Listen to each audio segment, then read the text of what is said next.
Assalamualaikum warahmatullahi wabarakatuh. Pada pertemuan kali ini, saya akan membahas tentang dokumen atau bukti transaksi. Sebelum memasuki pembahasan kali ini, marilah kita panjatkan puji syukur atas kehadiran Allah SWT yang mana telah memberi kita kesehatan untuk bertemu pada video kali ini. Dan yang kedua, sholawat beserta salam semoga tetap tercurah limpahkan kepada junjungan Nabi besar Muhammad SAW. Nah, marilah kita mulai pembahasan tentang dokumen atau bukti transaksi ini. Nah, dokumen atau bukti transaksi ini merupakan suatu bukti yang tertulis atas terjadinya kegiatan transaksi dalam suatu perusahaan atau bisnis. Jadi, bukti transaksi itu sendiri tertulis.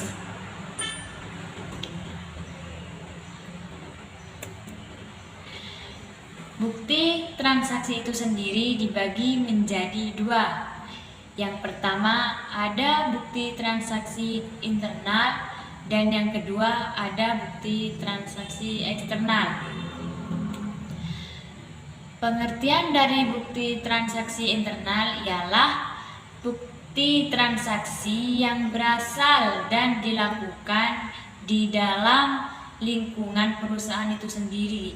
Jadi yang dinamakan bukti transaksi internal itu suatu kegiatan yang berada di dalam perusahaan, tidak berada di luar perusahaan. Dan yang kedua, bukti transaksi eksternal ialah bukti transaksi yang melibatkan pihak luar perusahaan. Jadi cakupannya itu berada di luar perusahaan. Nah, di sini bukti transaksi internal ada tiga. Yang pertama ada bukti memorial, yang kedua ada bukti kas masuk, dan yang ketiga ada bukti kas keluar. Nah, yang pertama bukti memorial. Yang dinamakan bukti memorial itu sendiri ialah bukti transaksi yang dibuat oleh pemimpin perusahaan yang berisi perintah pencatatan suatu kejadian. Nah, contohnya seperti yang ada di slide ini. Di sini ada nomor, ada pengirim, ada yang dituju, dan ada hal. Hal itu merupakan penyusutan peralatan aktiva tetap harap disusutkan 1% dan harga pendekatan. Di sini pimpinannya dari Nur Aini. Itu contoh dari memo. Nah, yang kedua ada bukti kas masuk. Bukti kas masuk ialah bukti transaksi atas penerimaan uang. Nantinya akan digunakan dalam proses penyusunan jurnal penerimaan kas. Maksudnya dalam bukti kas masuk itu dalam perusahaan menerima uang seperti menerima pendapatan. Contohnya di sini ada diterima dari Bapak Suparman. Banyaknya uang ada 150.000 rupiah. Tujuannya untuk apa? Untuk pembayaran penjualan buku tulis sebanyak 10 buah buku. Jadi jumlahnya ada 150.000. Yang ketiga ada bukti kas keluar. Bukti kas keluar ialah bukti transaksi atas pengeluaran kas atau pembayaran. Nantinya akan digunakan dalam proses penyusunan jurnal pengeluaran kas. Jadi bukti kas keluar itu perusahaan membayar gaji karyawan. Nah, seperti itu. Perusahaan mengeluarkan uang. Contohnya di sini ada perusahaan membayar kepada Tuan Kaswian banyaknya uang ada 250.000 rupiah. Untuk apa perusahaan mengeluarkan uang? Untuk pembayaran pelunasan hutang. Berarti perusahaan ini mempunyai hutang kepada Tuan Kasuyan. Itulah contoh dari bukti transaksi internal. Nah, yang sekarang kwitansi. Kwitansi ialah tanda bukti terjadinya pembayaran yang ditandatangani oleh penerima uang. Contohnya seperti ini. Ada nomor, ada telah diterima dari, dan ada sejumlah uangnya dan untuk pembayaran apa. Di sini telah diterima dari distro dan sejumlah uang Rp2.400.000 untuk pembayaran pembelian barang distro. Ini contoh dari kwitansi. Nah, yang sekarang ada bukti transaksi dari eksternal. Bukti transaksi eksternal itu ada faktur, ada cek, ada bilet giro, ada nota kontan, nota debit, nota kredit. Nah, di sini akan dibahas satu persatu. Yang pertama ada nota kontan. Nota kontan ialah tanda bukti pembelian secara tunai yang dibuat oleh penjual dan diberikan kepada pembeli. Dibuat minimal 2 rangkap, lembar asli untuk pembeli dan tembusannya untuk disimpan penjual. Nah, di sini contohnya nota kontan. Di sini ada beberapa jumlah barang. Di sini ada meja, ada rak, ada komputer. Nah, di sini dibayarnya secara tunai. Ada juga faktur. Faktur ialah tanda bukti jual beli secara kredit yang dibuat oleh penjual. Nah, ini contohnya faktur.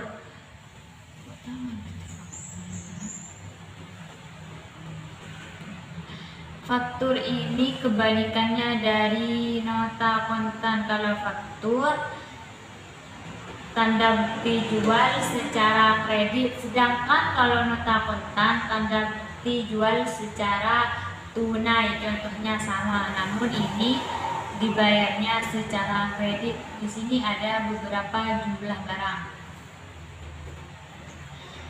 Terus ada cek. Cek ialah suatu perintah dari pemegang rekening giro atau penyimpan dana kepada bank supaya mengeluarkan sejumlah uang kepada pembawa cek. Nah, contohnya seperti ini. Atas penyerahan cek ini, bayarlah kepada Ani Santika. Nah, jumlah uangnya ada 150 juta rupiah. Cek ini biasanya minimalnya besar.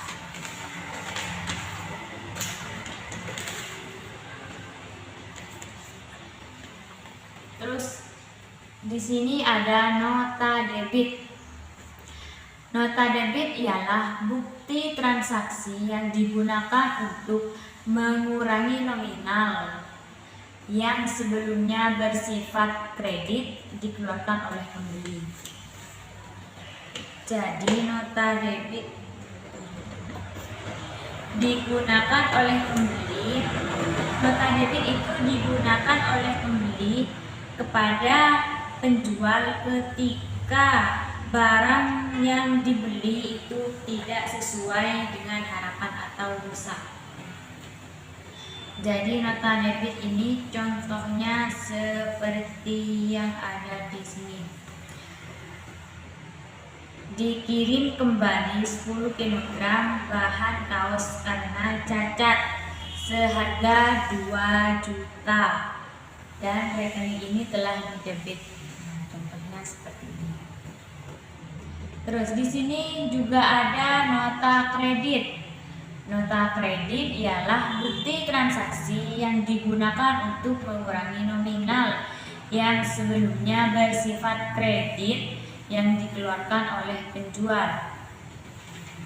Nota debit dan nota kredit ini muncul karena ada retur atau ada pengembalian barang. Di sini ada contoh dari nota kredit. Nah, ini ada beberapa barang di sini yang dikredit. Terus yang terakhir di sini ada biljet giro.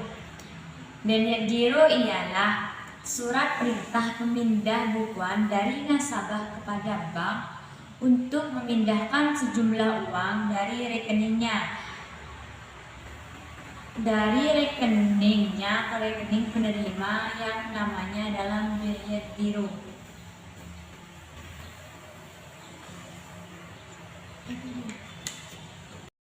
Nah, contoh dari biljet giro di sini berupa diminta kepada saudara supaya pada tanggal 7 Januari 2009 memindahkan dana atas beban rekening dari sejumlah uang Rp2.389.500. Nah, ini contoh dari biljet giro. Nah, di sini ada juga tujuan dari bukti transaksi. Yang pertama, untuk memberikan informasi yang rinci dan detail mengenai perubahan pada sumber finansial sebuah bisnis atau perusahaan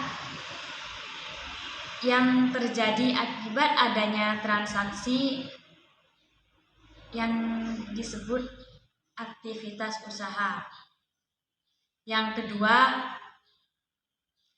untuk memberikan informasi yang berkaitan dengan sumber-sumber finansial, sumber modal perusahaan, serta kewajiban yang harus dibayarkan.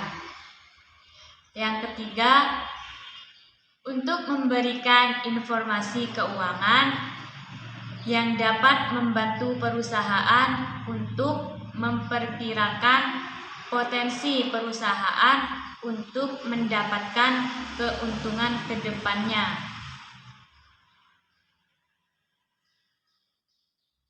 Yang keempat, untuk menghindari terjadinya selisih atau kesalahan dalam pencatatan keuangan sebuah bisnis atau perusahaan.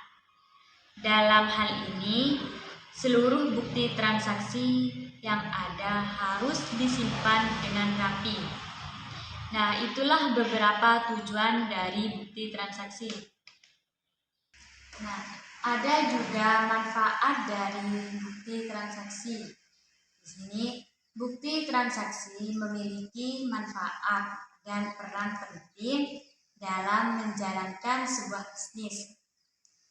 Berikut beberapa manfaat pencatatan transaksi dalam bentuk bukti transaksi yang perlu Anda ketahui. Yang pertama,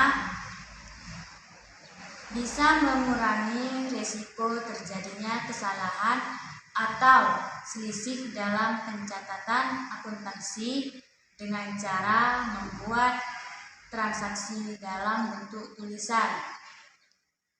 Yang kedua, menjadi dasar untuk pencatatan akuntansi. Yang ketiga, menghindari duplikasi pada saat pengumpulan data keuangan perusahaan. Yang keempat, dapat diketahui oleh pihak yang bertanggung jawab atas adanya transaksi. Yang kelima, bisa menjadi media untuk data informasi keuangan yang valid. Itulah beberapa manfaat dari bukti transaksi.